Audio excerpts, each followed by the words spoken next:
I'm Cats because yeah. Hi. Let's recap from our last video about cancel culture, please.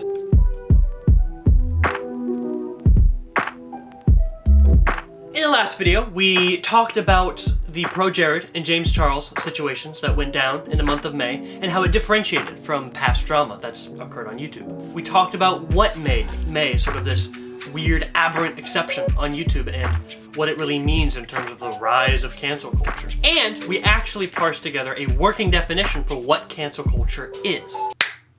We're actually gonna need that for this video, so let's get that out of the way.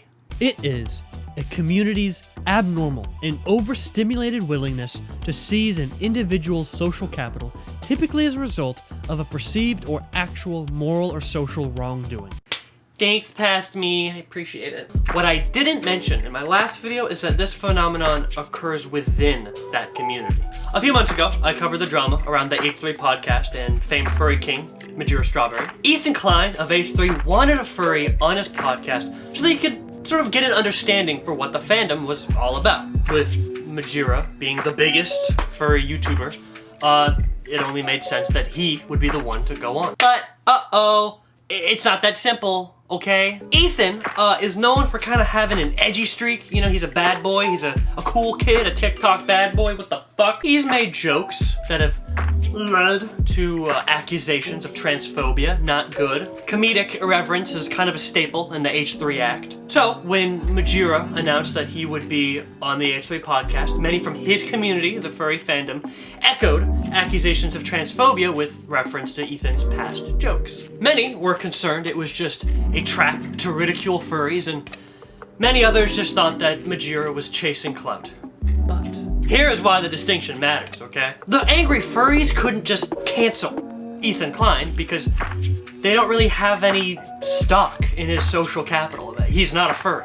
I mean, it's that simple. He is not a part of their social sphere. But, they are a part of Majira's social sphere.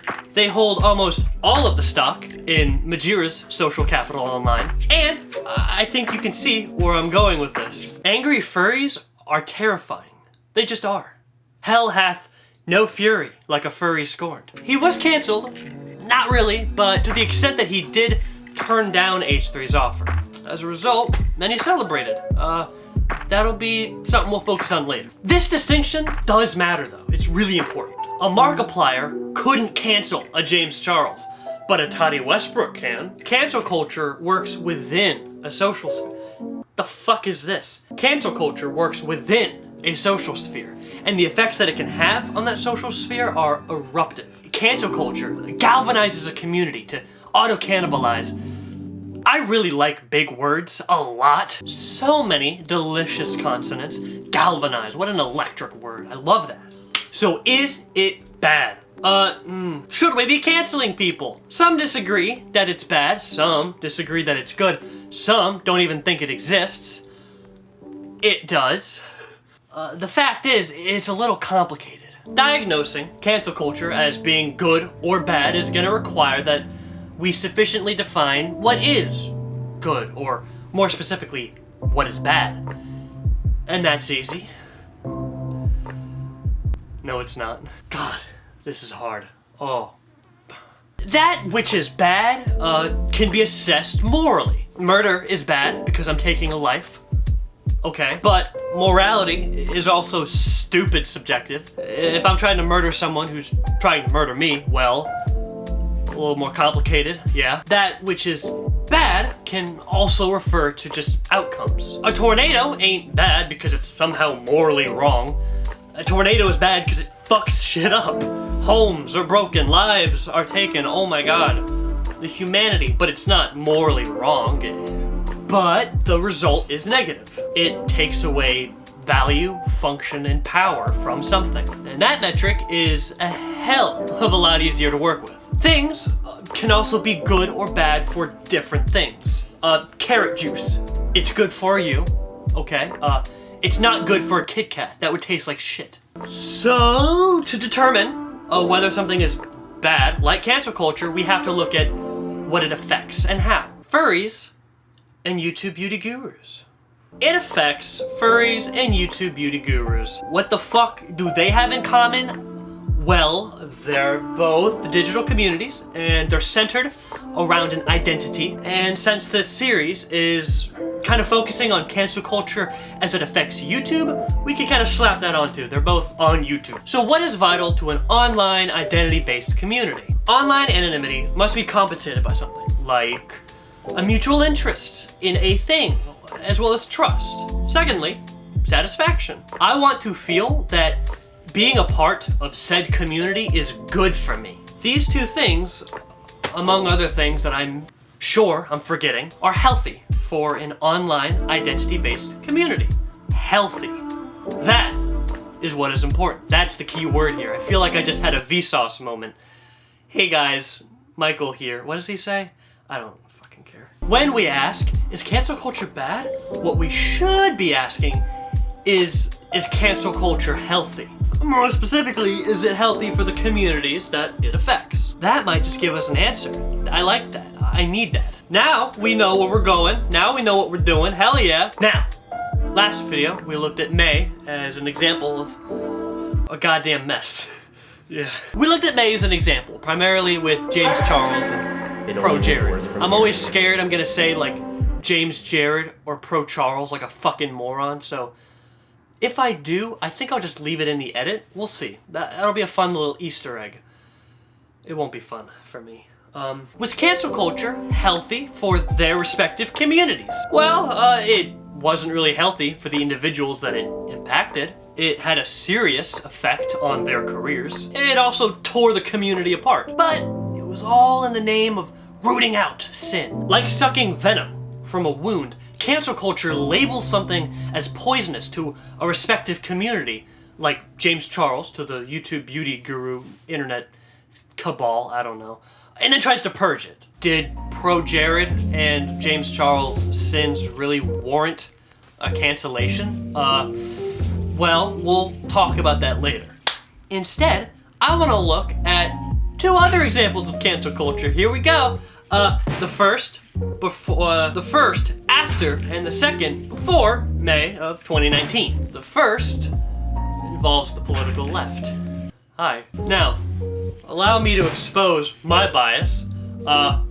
I am a leftist. I'm very much a leftist. I'm such a leftist that I was called a cuck once on Kotaku in action, so I'm a little proud of that. Really, it's true. Fight me, you fucking soy boy. I was. I watch Vosh, okay? I watch Contrapoints. I watch Destiny when he actually debates, not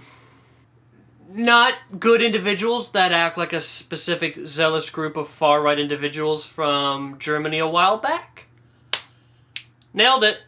Now, as I said, cancel culture happens to both ends of the political spectrum, but to varying degrees. And I think that you can guess who gets it a little worse. The left, revels in cancel culture. Holy shit. So does the right, but not nearly as much. About a month or two ago, Contrapoints was canceled. Contrapoints, or Natalie Wynn, is a trans woman and is also one of the most influential leftist YouTubers on the platform. On Twitter, she confided in a certain experience that she has as a trans woman with respect to disclosing her pronouns, depending on sort of what environment she is in. In non-leftist spaces, she passes as a woman and therefore doesn't really have to disclose her pronouns. But in hyper-woke leftist spaces, she does. It's expected of her to disclose her pronouns, even if everyone else in the room is cisgendered, and it kind of sucks for her. And people didn't like that. People didn't like that. You're being toxic, Contra! You're minimizing non-binary representation, Contra! You're voicing an experience that, while it may be a grievance to your experience as a trans woman, we can still twist to be disgusting and toxic, Contra! I remember the night that all of this went down and thinking, holy shit, the left is doomed. I hate everyone. Everyone. The left isn't doomed. I don't hate everyone. But my god, every hardcore level 69 leftist paladin on Twitter unsheathed their fucking swords and swung straight for the neck. Everyone was accusing Contrapoints of being out of touch with the LGBT community, of marginalizing non-binary people, and of grifting purely for the sake of wanting more social capital, wanting more attention. Everyone was accusing her of shit. Everyone except non-binary people. Now I know that first-hand accounts and anecdotes are a poor way of gathering and regurgitating data and substantiating points. But everyone I saw attacking Contrapoints personally on Twitter was either cis or transgender, not non-binary. I don't recall seeing a single non-binary person calling her out. I did see a few non-binary people saying, hey, can we chill the fuck out, please? Those in Contrapoints' community, the online left, seized her social capital by straight up harassing her, writing just really awful and untrue accusations, and just arguing really in bad faith. And probably a few unfollows here and there too, I have no doubt. And it worked. It did. Contrapoints left Twitter for a little while. And many leftists gloated and cheered that they had driven her off. So, was this bad? Well, cohesion and individual satisfaction are what are important to an online digital community. Does ignoring your non-binary allies and driving one of the most influential leftist creators off a platform, encourage cohesion? Not really. No. Not at all. What the fuck? This was a abnormal and overstimulated seizure of social capital for a perceived moral wrongdoing. And it hurt an advocate for the left. Hurting those who advocate for you doesn't really help with cohesion. It kind of fucks you over. If the body's immune system starts attacking a vital organ, that isn't a good thing. That's a fucking disease. In the wake of Contrapoints' cancellation, right-wing grifters like Ian Miles Chong were quick to voice support for her, leading many of Contrapoints' detractors to believe that she was somehow conspiring with the alt-right. That is not cohesion. That's just not. Attacking Contrapoints was not a good thing for the online left. It split the community and it hurt a staunch advocate. All because she voiced a certain aspect of her experience as a trans woman. I feel like I'm the only one who sees that as really fucking transphobic. I don't know. Maybe I'm crazy. And what if Contrapoints had said something discriminatory of non-binary people? Something like, hey guys, so I just don't see how they is a singular third-person pronoun. Hey, how are you? By the way, it is. Okay, well, now we have the actual moral or social wrongdoing portion of the definition. Is it okay to cancel? It's a lot of C's. Is it healthy to cancel Contrapoints? Well, no. Even disregarding Contrapoints' immense contributions to leftist advocacy, this argument can still be attributed to ignorance. In fact, it probably is. Hanlon's razor. Never attribute to malice that which is adequately explained by stupidity. Now, there are a lot of bad faith actors online, don't get me wrong. We're gonna talk about them too, believe me. But if you aren't aware of any history of malice with that specific person, and they're already within your community, then it's safe to say that they're probably acting out of ignorance rather than malice. Not many people are genuinely malicious, but everyone is ignorant of something. So even if Contrapoints, or really any leftist really, said some dumb shit, well, it's a good opportunity to educate them. See, cohesion feeds into an individual's satisfaction in a community. If that individual doesn't feel supported by their community, then that community loses a degree of cohesion. Actually, Contrapoints could have done harm by voicing that opinion, even if out of ignorance. Well, yeah, probably. To an extent, it would hurt the individual satisfaction of those affected. To an extent. But setting the precedent for exiling those who do wrong without teaching and forgiving them actually fucks over cohesion. Say I'm at a store, okay, and I accidentally bump into an employee, I don't get thrown the fuck out of the store. That's stupid. Whether or not Contrapoints said something offensive, canceling her still does more harm to her community than not. It's a bad idea. So, we got our answer. Cancel culture is bad. Don't do it. It's unhealthy. Then no. It's never that simple. I'm sorry. Cancel culture itself is a poison, yeah, but fire can be fought with fire, and poison with poison. Kiro the Wolf was a furry YouTuber who had his career catapulted twice. The first time by a collaboration with Shane, in a video on furries. He reached 100k subs in no time and became one of the fandom's largest content creators and sort of public faces. So the first catapult really launched him straight into the sky. The second catapult launched him into a brick fucking wall. See, your boy, Kiro the Wolf, was alleged to be a zoophile. Bad stuff. Shit. One of the largest faces in the furry fandom was accused of engaging in one of the most pernicious sins misattributed to the fandom.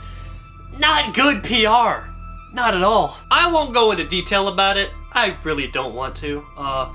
There are plenty of videos that do. Find one yourself. It's a really sordid affair. In a nutshell, though, there was strong evidence, primarily in the form of screen caps, showing that he participated in an underground community of zoophiles, and that he did things. I can feel Susan's warm breath wafting down my neck, and it's terrifying. So how did Kiro react? Well, first he said he was hacked. That was largely disproven, so he said it wasn't him in the chat. Then he tried to get another furry YouTuber to vouch for him when he said that some of the screen caps were real. Then he did an interview with a second furry YouTuber where he said that none of the screen caps were real. Then chat logs were released of Kiro and the first furry YouTuber where Kiro was begging him to downplay the screen caps being real despite the YouTuber being totally uncomfortable with the dishonesty. Destiny is a Twitch streamer. Kat, what the fuck are you talking about? This is an important segue. Trust me, okay? Destiny is a Twitch streamer known for being an alpha debater and all-around smart boy. He used to argue for absolute free speech, no holds barred. But the last few years have kind of changed his opinion.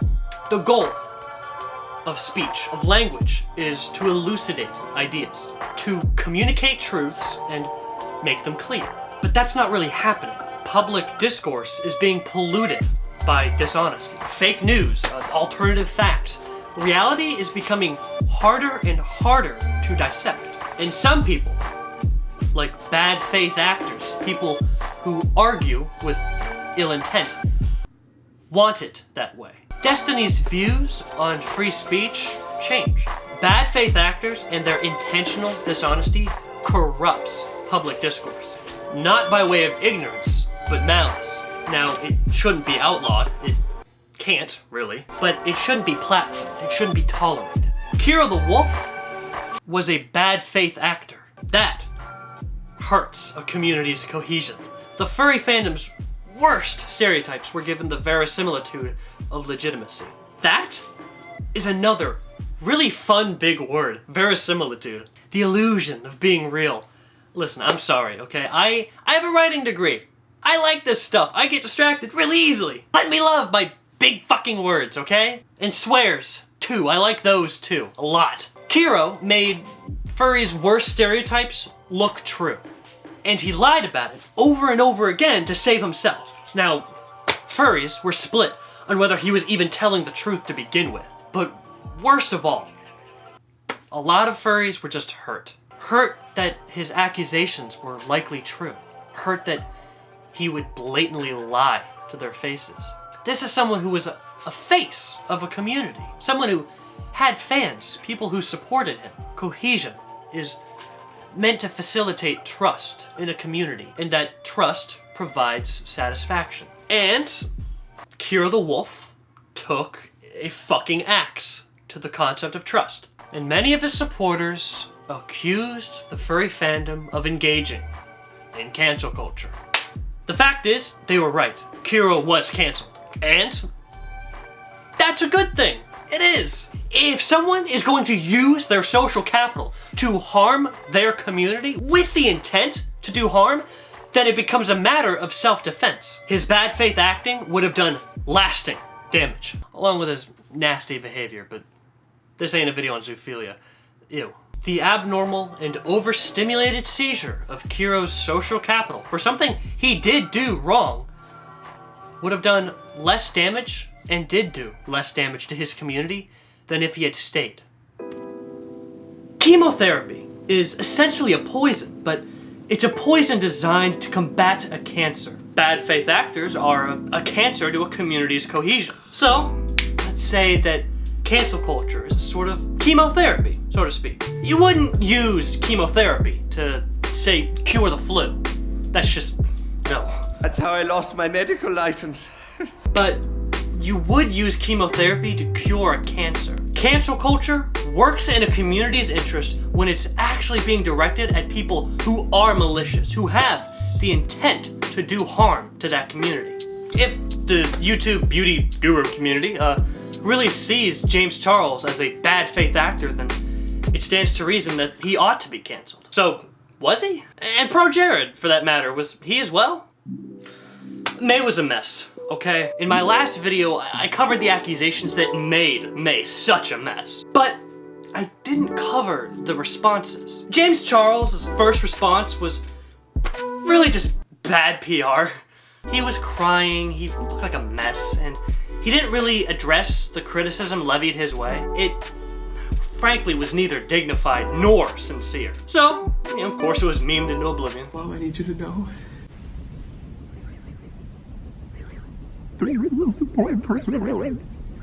Now, somewhere in those few days afterwards, James, I suppose, must have come to his senses because he somehow grew a pair and actually made a video addressing Tati's accusations. Crazy. And he tore her video apart, piece by piece. James pulled receipts that he had told Tati about his collaboration with Sugar Bear Hair. Before posting my stories, I actually did text Tati first out of respect for her, giving her heads up about the sponsorship, but she was immediately upset. James pulled receipts that, despite Tati claiming otherwise, Sugar Bear Hair did have spare passes for James out of the blue. And I texted Nikita and asked her if she had a connection to the Sugar Bear Hair team that could potentially help me out. Nikita replied right away, and she gave the Sugar Bear Hair team my personal phone number, to which they reached out to me and offered to come rescue me with a pass and backstage access and security to make sure that I was okay and was able to enjoy the festival along with my friends. James pulled receipts that his supposed elitism and vanity were actually all a part of an inside joke that Tati was in on. The I'm a celebrity thing is really incredibly frustrating to me because this is an inside joke between my friends and I that Tati has also participated in, and she twisted this to be something far worse than what it is. And James pulled receipts that all the men that Tati accused him of sexually harassing, A, weren't all straight, and B, consented. A few minutes into the conversation, I asked him about his sexuality, and he told me straight up that he was bisexual. Oh my god, you tried to trick a straight man into thinking he's gay. Ooh, your boy was a moron for putting out that first video, legit. But James came in clutch with the second one. Dead ass. It was a roller coaster. Now, some people outside of the beauty community did have their doubts about Tati to begin with. Namely, Philip DeFranco and H3. Meanwhile, Tati had doubled her subscriber count to 10 million in just a few days. Tati's motives are honestly pretty unclear. Was she angry at James for partnering with Sugar Bear? Was she clout chasing? Was she just petty? I don't know. But Tati's accusations felt well too orchestrated. Had she done just a little bit of research, she'd have found that a lot of her accusations didn't really hold a candle to reality. But oh wait, she was a first-hand witness to a lot of what she actually accused James of. So how the fuck was she ignorant to details contrary to her side? Again, I don't know. A big motivation for me to make this whole series was the fact that after James responded, everything just kind of stopped. James and Tati took a break from social media. Of course, Tati had to make this dumb tweet before she did. Bruh. A real quick rant, if I may. Thank you very much. To Tati and Jeffree Star. Hello. You're probably not watching this video. You're most definitely not watching this, but I want to have a little brief heart-to-heart. When James comes out with the receipts after you dragged his ass through the mud, and you respond with, oh, you wouldn't believe the receipts that we have, post them. Post them! You didn't! Instead, you two threw up your hands and said, oh, you know, all of this drama, all of this just negativity, it's just bad for our mental health. We need a break. Your mental health? And in what universe was any of this good for James's mental health? It's like sucker punching someone on the street and then calling an ambulance and saying to the paramedic, wow, gee, I think I bruised my hand. I need to go to the hospital. Rant over. Fuck me. After James's video, everyone, Tati, James, Jeffree, just kind of went quiet. It seemed as though it never even really happened. This titanic, record-breaking, career-shattering event just gone, poof. As of writing this, I really don't know how Shane's documentary tackles it, so I'm high-key excited to see how Shane and Jeffree talk about this whole affair. Now, I may very well eat my fucking words right now, okay? But right now, as of right now, Tuesday, October 28th, we got a Shane episode coming out tonight, so who knows, maybe that quick. As of this instant, to me, James is innocent. If not, fuck. I'll make a 2.5. Hey, more content just for you. But in this case, as far as I know, cancel culture was bad. With ProJared, it's messier. There were so many accusations and so many parties involved. It's hard to condense, but both Heidi and ProJared acted pretty dishonestly throughout the whole ordeal. It wasn't until August that ProJared even told his side of the story. He admitted that he had been exchanging nudes with fans. What this all came down to was people saying that I was exchanging nudes with fans on Snapchat and Tumblr. And a lot of people want to know if I did any of that. Yeah, I did. But he made sure that the fans were A, over 18, and B, initiated the transaction. And I always made it clear that it was for consenting adults only. He also acknowledged that he hadn't really considered the power play that was going on in that dynamic, and he apologized. Just being in this position causes a power imbalance. And I'm sorry. He also addressed accusations of him sexually harassing other women, specifically a cosplayer named Pamela, and minors. For the former, he showed that the accusations around Pamela were largely a misunderstanding and partially just not based in reality.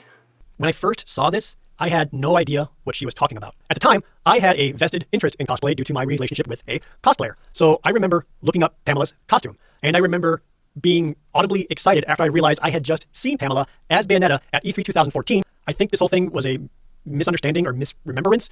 I know what I did not do. I did not scour the internet for her nudes and then forcefully show them to a friend of mine and to strangers. And what I found out was that she was specifically referring to my behavior at E3 a few years ago during a panel that consisted of myself, Pamela, and MatPat. Here's the thing with that. I've never done a panel with MatPat. I've never done a panel with Pamela. I've never done a panel with MatPat and Pamela together. I've never done a panel at E3. This couldn't have happened because the circumstances in which they did don't exist. Days after ProJared's August response, Pamela even apologized, and she admitted that she had reached out to ProJared and talked things out, and that she was in the wrong. For the latter, he proved that the two individuals, both minors, had accused him of sexual harassment, likely in bad faith. They had no hard evidence, they had a history of instability, and they had a lot to gain from doing so. As a result, it was likely a concerted effort to smear him as a pedophile. So all these beliefs that Jared sent nudes to minors is factually untrue. Now, unlike James, ProJared wasn't proven to be completely innocent. But did he deserve to be canceled? Is ProJared a bad faith actor? No, I mean, not really. I mean, he and Heidi's decision to go public with their dirty deets is just unnecessary, and exchanging nudes with fans is nasty. But I personally don't see all of that as intentionally malicious. Sure, it did do some damage to his community's cohesion and trust, but it all could have been repaired much more fluidly had things gone over less explosively. I think what happened in May was an acceleration of cancel culture. What happened in May was bad. Really fucking bad. Online communities are treating their illnesses with the proverbial medicinal equivalent of fucking nukes. Any problem and it's DEFCON 1. This is a dangerous zeitgeist. The more online communities engage in cancel culture willy-nilly, the more damage there is to go around. And on YouTube, it specifically hurts both creators and consumers. Online identity-based communities benefit from having creators in their fold. They create content to be consumed. They create content that can provide that community with a sense of identity. And it can grow the community by a considerable amount. For example, the online beauty guru whatever community benefited from having James around. He was a lad, self-made on YouTube, and he was the first guy to be featured by CoverGirl. All while still in high school. I feel like a fucking failure. Envy aside, James is a powerhouse in that community, and that helps cohesion. On top of that, he was out about being gay, which is also really good for the LGBT community. And real quick, by the way, Tati's accusations at James reeked of homophobia. Exploiting the predatory gay man trope, real classy, real nice. Rustles the fuck out of my jimmies. But off topic, for that community to turn around and fuck James over completely, it is a bad habit. Cancel culture tends to target those who contribute more to a community because they have more social capital to lose, and the imperative is seen as much stronger. And it sets a dangerous precedent that those who transgress must be exiled from their community. That's not healthy. It's not. It's not healthy to tell those who contribute most to your community, provided they're not lying, bad faith acting zoophiles, to fuck off. All because they might have messed up or expressed a dissenting opinion or something. Canceling Contrapoints deprives the online left of one of its most staunch advocates. It deprives the left of someone who can grow and build cohesion in that community.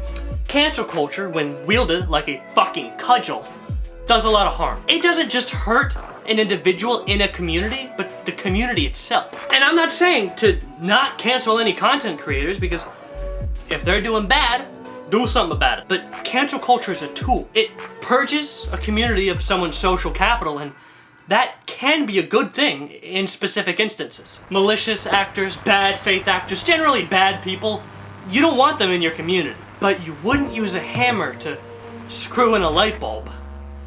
And You wouldn't use chemotherapy to cure the flu. oh, this has been a long video. If you're still watching, thank you. I don't expect many viewers, but to have synthesized this whole complex phenomena for myself and I suppose for a few viewers makes it all worthwhile. My next video, provided I'm not wrong about shit, will tackle the big what now? What do we do about cancel culture? Where did it come from? Where do we go from here?